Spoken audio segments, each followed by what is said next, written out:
Hey, salut, ici Kajakore pour une nouvelle vidéo. Aujourd'hui, je vais t'apprendre comment fonctionne la particule d'objet en coréen, qui est une particule très commune. Alors, on est parti. Avant de commencer, n'oublie pas de t'abonner à la chaîne en activant la petite cloche pour ne manquer aucun cours de coréen, et également de liker la vidéo si mon contenu te plaît. Merci beaucoup. Alors, la particule d'objet. Si cette histoire de particule n'est pas encore très claire pour toi, je t'invite à regarder avant ma vidéo sur comment former une phrase en coréen. Elle s'affiche en haut à droite et elle t'expliquera justement ce système un peu particulier des particules en coréen. La particule d'objet, comme son nom l'indique, c'est une particule qui indique le COD de la phrase, le complément d'objet direct. Petit rappel de grammaire au cas où, le COD c'est ce qui répond à la question quoi ou qui par rapport à un verbe. Le chien mange des croquettes, le chien mange quoi? Des croquettes. Donc les croquettes, c'est le COD du verbe manger. Alors comment ça se matérialise en coréen?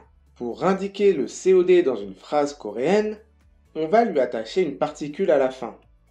On a deux cas. Si le COD se termine par une consonne, on ajoute EL. Si le COD se termine par une voyelle, on ajoute REL. Ok, on va essayer de traduire. Je lis un livre. Je lis quoi? Un livre. Un livre, c'est bien le COD du verbe lire. Bon, tu devrais avoir l'habitude maintenant. 저는.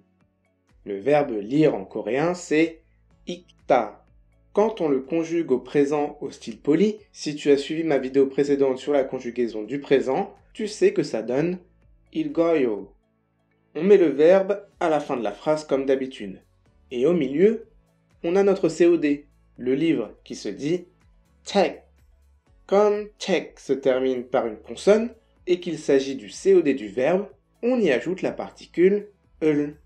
Et voilà, je lis un livre. 저는 책을 읽어요. Deuxième exemple. V는 잡채를 먹어요. Puis, c'est V de BTS. Donc la phrase concerne V. À la fin, on a notre verbe 먹어요, qui est le verbe manger, conjugué au présent. Et on a notre particule 르, qui indique ce que mange V. Il mange quoi? Du 잡채. En fait, voilà comment il faut réfléchir quand tu lis la phrase en coréen. V는. Ah ok, on parle de V. Ok, j'ai compris. Qu'est-ce qui se passe? 잡채를. Ok, je comprends. J'ai une nouvelle information. Il va faire quelque chose avec du japchae. On ne sait pas encore quoi. Est-ce qu'il mange le japchae? Est-ce qu'il lance le japchae? Est-ce qu'il aime le japchae? On ne sait pas, mais on a l'information que c'est l'objet du verbe qui arrive. Et à la fin, 먹어요. La pièce du puzzle qui manquait. Ah, Vi mange du japchae. Allez, un dernier exemple pour voir si c'est bien compris. J'aime la K-pop. La phrase concerne je, donc 저는. On aime quoi? La K-pop. Donc la K-pop, c'est l'objet du verbe aimer. K-pop, c'est K-pop. Ça se termine par une consonne, donc K-pop을. Et le verbe aimer, 좋아해요. J'aime la K-pop.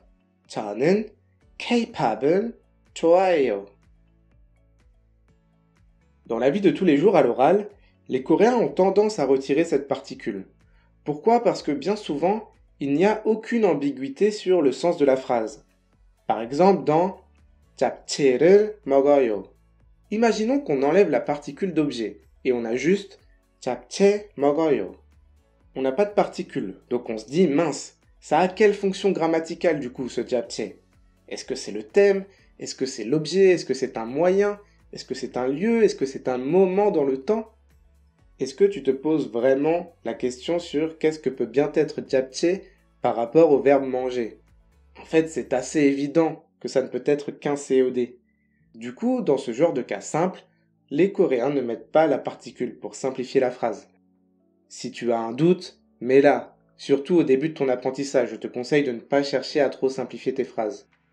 Essaie de bien comprendre comment tout ça fonctionne, et par la suite, quand tu te sentiras plus à l'aise avec l'expérience, tu pourras retirer le superflu et tes phrases deviendront de plus en plus naturelles.